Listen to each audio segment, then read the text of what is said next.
Welcome to PowerGenius Certified Installer Training. In this module we'll be looking at part 2 of installing the PMM, the CTs, the software modules and then testing the PMM system. The PMM is a DIN mounted device and will mount into any DIN mount switchboard, providing there's enough room. The CTs plug into the bottom of the PMM and wrap around the associated cables.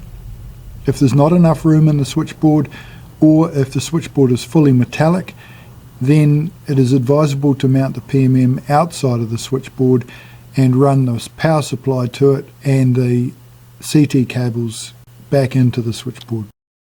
When installing the CTs, make sure they are firmly fastened around the cable with the arrows on the CT facing the load.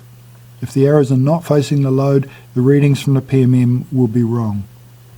The PMM is a single-phase device, meaning that you must supply the power to the PMM from the same phase as you monitor with the CTs.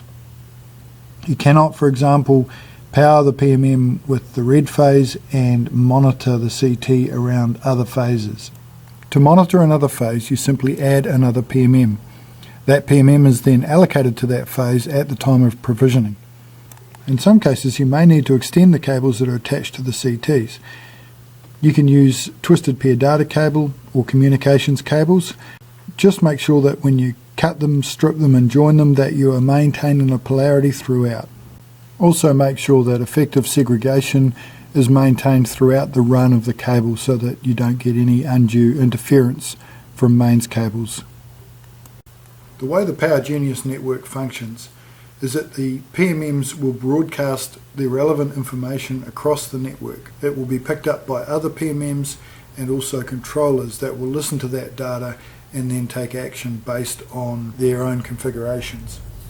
It is very important that the communications and the monitoring setup in the PMM is accurate and consistent for this functionality to work properly. Once you've completed the installation of the PMM and it is alive, you can then go to the dashboard and test the connectivity. There are a couple of tools on the dashboard, such as basic data and also being able to ping the PMM from your device. Every device on the network should return a good ping around 200 milliseconds or less. Occasionally you will get a long ping if the internet connectivity has been disrupted for a short time, but just keep re-pinging the devices until you get a good consistent reading.